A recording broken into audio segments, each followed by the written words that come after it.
Ellen, thank you so much for having this interview. I know how busy you are, and let me start by saying that I enjoy being told by you at the International Business English Training course last year immensely. Thank you, Katrina. It's good to know that you enjoyed the course. So, you're one of the best business English specialists, and you have been in the market for decades. Has it changed since you started teaching business English, and in what ways? And to answer your question, has business English changed since I've started? Mm-hmm. Yes, it has, but in many ways it hasn't. Let me explain. The core principles of teaching business English are skills and topic. The skills, writing emails, we're still doing that. Mm-hmm. Receiving and making phone calls, we're still doing that. Mm-hmm. Attending and chairing and participating in meetings, we're still doing that. Negotiating, presenting, these things haven't changed. And the key vocabulary of the different topic areas and business areas, marketing, finance, human resource management, are fundamentally the same. Of course, some things have changed, particularly because of technology. So, of course, in marketing, we use social media. In communication, we use social media. We use WhatsApp.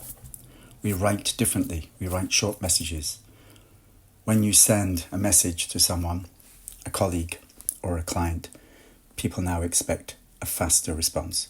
So, to that extent, things have changed. But fundamentally, apart from the method of communication to some extent has changed, the fundamentals are the same. Oh, I see. You know, English has always been a language of international communication, and I believe the most widely used one. Now that, for example, China is developing and we have more Chinese companies in the international sphere, would you say that English might lose its significance as the leading language of international communication? And say the Chinese language would take its place. So, do you think it's going to happen and why?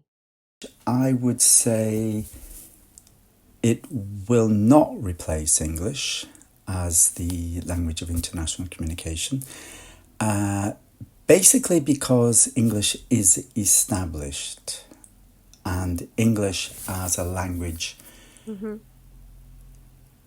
from a learning point of view, I would say is relatively Mm-hmm. easier to learn, especially at a lower level. One can very quickly become communicative in English, to an extent faster than many other languages. Chinese is a tonal language, and for that reason, I think many people would find it more difficult. So, for practical learning experience reasons, I would say English will continue to be the principal language of communication. However, more people will study Chinese because Chinese is the language spoken in the second biggest economy in the world, and soon it is expected to become the first. So, in order to trade with that country, more and more people will learn Chinese. Teaching is generally a tricky activity. Is teaching business English any different from teaching general English, in your opinion? I would say yes, it is different. I would say it is very different because, for me as a teacher, as a trainer, my clients, unless they are pre experienced, university, post university, but not yet work experience, most clients know what they need.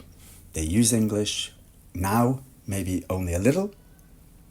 Maybe they're going to use English much more in the future because their work or their job has changed or they want it to change.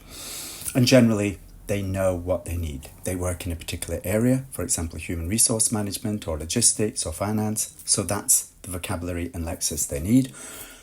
And they know the method of communication that they use or may use in terms of meetings, face-to-face, online. So it's easier to focus on meeting their needs, identifying their needs, than in general English. Generally, English students want to learn everything and they have no particular focus.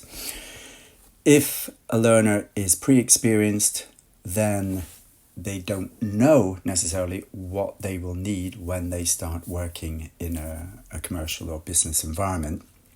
And so they're more open to a wider range of skills and topics for that reason. And for that reason, more often it would be appropriate to follow a business course book with the pre experienced learner.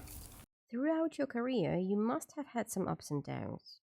What has been the greatest experience or revelation? And what has been the biggest disappointment for you? The biggest disappointment for me, difficult to say what is the biggest disappointment for me. In terms of ups and downs, I would say that earlier in my career with International House London, Mm-hmm. I had more opportunities because we had a wider range of clientele in terms of groups of Mm-hmm. university students or specialist groups such as law enforcement officers, um, groups of journalists. So the variety in terms of group teaching was much greater. Um, and that was a challenge and developmental. Um, the biggest change perhaps has been the advent of online teaching post COVID. That was a challenge for many people, I think. Um, in terms of disappointment, I wouldn't say I have any particular major disappointment. Okay, and finally, the question that everyone wants to know your answer to. What's your advice for studying English and business English quickly and efficiently? Well, as in any language, it's difficult to learn a language quickly and efficiently. But because Mm-hmm. business English generally focuses Mm-hmm. on particular vocabulary and topic areas and particular communication, business skills such as presenting, etc., Mm-hmm. what you need to focus on if you use English for work, for professional purposes, is identify and consider what your main uses are and focus on improving your English competence, your English knowledge for those purposes.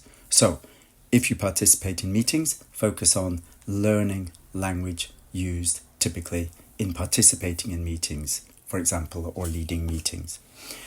Um, the problem is that in terms of self study, you have very limited opportunity for practice. And I think nothing replaces the experience of practicing the language with a native or other non natives in a simulated environment, such as in a role play. But my advice is focus on the main areas in terms of vocabulary and business skill that you think would be most useful. Learn those, practice that vocabulary, practice that those lexical phrases. With vocabulary, it's very important that you can put it into a sentence and you recognize that vocabulary in business is often multi-words, such as profit sharing scheme. Don't focus on single words, would be my advice. Alan, I'd like to thank you once again on behalf of my subscribers for your answers and experience. I hope it's not our last conversation, and good luck with the great work you're doing. Thank you.